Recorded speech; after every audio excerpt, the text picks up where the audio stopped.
ITDA పరిధిలో వస్తుందండి. హెచ్ఎన్టీసీ అంటారు, horticulture nursery production cum training centre ఇది. ఈ బెల్లంపల్లికి నేను ఇన్ఛార్జ్. నా పేరు జయరాజ్. ఇక్కడ మ్యాంగో గ్రాఫ్ట్స్ వేస్తున్నాము, ఒక 25,000. అట్లాగే బ్యాంబూ, హైబ్రిడ్ బ్యాంబూ, ఆ తర్వాత టేకు, ఆ తర్వాత నిమ్మ మొదలగు మొక్కలు వేస్తున్నాము, ఒక 2 లక్షల వరకు. ఈ అగ్రో ఫారెస్ట్ స్కీమ్ కింద వేస్తున్నాము. ఈ రైతులకు ఈ సంవత్సరం జూన్, జూలై, ఆగస్టు మాసంలో రైతులకు సరఫరా చేద్దాం అనుకుంటున్నాము. తద్వారా ఐటీడీఏకు ఆదాయం వచ్చే అవకాశం ఉంది. నర్సరీకి పెడతాము. ఇది మొక్కలు ఇచ్చే ముందు జస్ట్ ట్రైనింగ్ క్లాసెస్ పెట్టి మొక్క ఎట్లా పెట్టాలి, తర్వాత సరే ఎట్లా దవ్వాలి, ఎన్ని ఫీట్ల దూరంలో పెట్టాలని చెప్పేసి వాళ్ళకు ఇది చేసి మళ్ళీ వాళ్ళకు ఏమేమి వేయాలి, మొక్కకు ఏది మొక్క బ్రతకాలంటే ఏమేమి వేయాలి, ఎట్లా పాదు చేయాలని చెప్పేసి నేర్పిస్తామండి. అన్ని మండలాలకు, చుట్టుపక్కల మండలాలకు, ఇది తిర్యాని మన పరిధిలో వచ్చేటి, ఇది తిర్యాని మండల్, ఈ కాశీపేట మండల్, తాండూరు, రెబ్బన మండల్, ఈ చుట్టుపక్కల మండలాలకి మేము సరఫరా చేస్తాం. ప్రాసెస్ అని చెప్పేసి ఒక డేట్ ఇస్తారు ఐటీడీఏ వాళ్ళు, పిఓ గారు.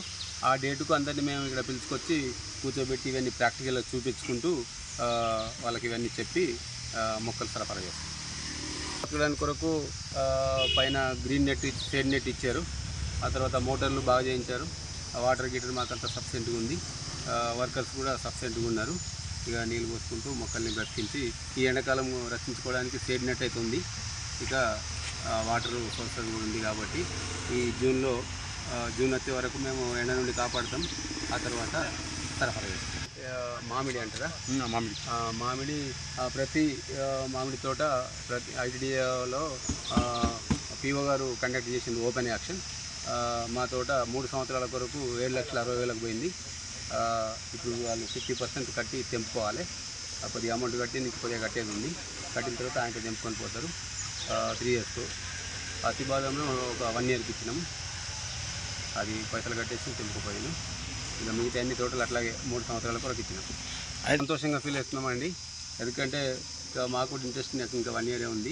ఆ 1 ఇయర్ లోపు సరే మంచి అభివృద్ధి చేసి మేలైన వంగడాలు రైతులకు అందియాలని చెప్పేసి నాకు కూడా కోరిక ఉంది.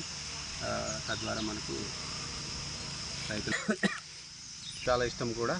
అయితే అట్లాగే రైతులకు నాకున్న మేధస్సులో రైతులకు కూడా ఇట్లా అవగాహన సదస్సు కల్పించి అవగాహన నేర్పించేసి రైతులు కూడా మంచిగా పెట్టుకోవడానికి నేను చాలా సహకరిస్తాను.